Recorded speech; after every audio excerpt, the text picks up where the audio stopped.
Bismillahirrahmanirrahim. Assalamualaikum warahmatullahi wabarakatuh.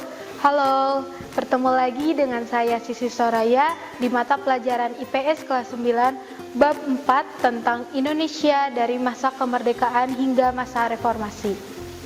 Nah, yang pertama kita akan membahas tentang masa kemerdekaan pada tahun 1945 sampai 1950. Nah, di sini posisi Jepang yang mulai terdesak dalam Perang Pasifik mengakibatkan beberapa daerah jajahannya jatuh ke tangan sekutu. Lalu, agar memperoleh dukungan dari rakyat Indonesia, Jepang berjanji akan memberikan kemerdekaan kepada bangsa Indonesia. Nah, untuk merealisir janjinya, Jepang membentuk Badan Persiapan Kemerdekaan Indonesia atau kita sering disebut BPUPKI dan Panitia Persiapan Kemerdekaan Indonesia yaitu PPKI.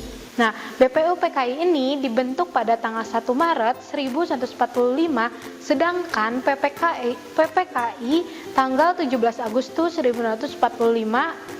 Nah, tugas BPUPKI adalah menyusun dasar negara dan undang-undang dasar, sedangkan PPKI bertugas mempersiapkan segala sesuatu terkait penyerahan kekuasaan dari Jepang ke bangsa Indonesia.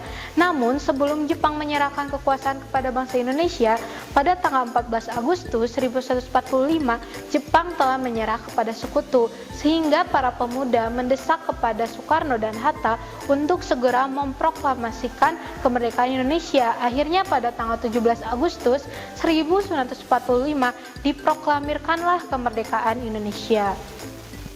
Nah, selanjutnya masa demokrasi parlementer 1950 sampai 1959.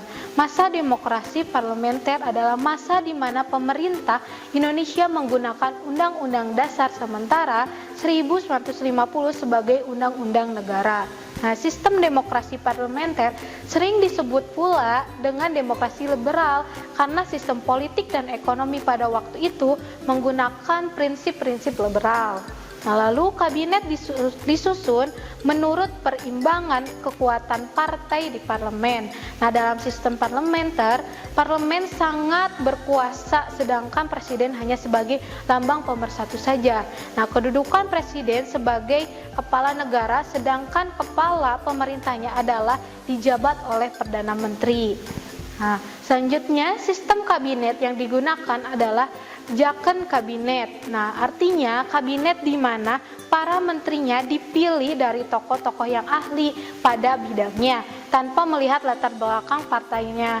Lalu demokrasi parlementer berlangsung mulai 17 Agustus 1100 sampai dengan 5 Juli 59. Kemudian ada masa demokrasi terpimpin pada tahun 1959 sampai 1965. Nah, sistem demokrasi terpimpin digunakan dalam pemerintahan di Indonesia karena pelaksanaan demokrasi parlemen terjadi ketidakstabilan dalam pemerintah. Masa demokrasi terpimpin adalah masa di mana Indonesia menerapkan suatu sistem pemerintahan dengan semua keputusan berpusat kepada kepala negara. Nah, masa demokrasi terpimpin dimulai sejak dikeluarkannya Dekret Presiden tanggal 5 Juli 1159 sampai dengan 1965. Baik, selanjutnya yaitu masa Orde Baru tahun 1966 sampai 1998. Nah, lahirnya Orde Baru diawali dengan dikeluarkannya Surat Perintah 11 Maret atau Supersmar pada 1966. Orde Baru muncul akibat stabilitas nasional terancam serta situasi perekonomian yang terus memburuk, harga kebutuhan pokok terus melambung tinggi atau terjadinya inflasi. Lalu kondisi ini memicu para pemuda dan mahasiswa melakukan aksi demonstrasi dengan mengumandangkan Tri Tuntutan Rakyat atau Tritura.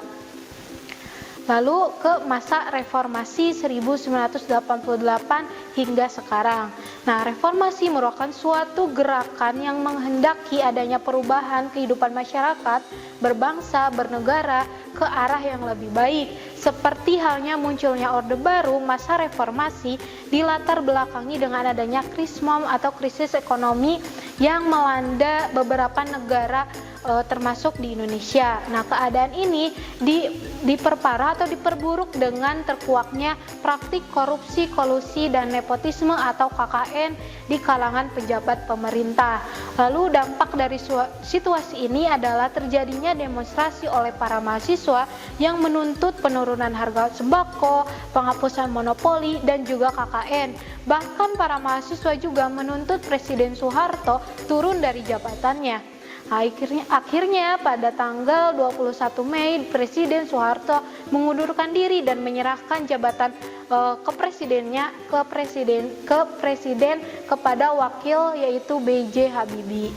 Sekian materi yang dapat saya sampaikan, semoga bermanfaat.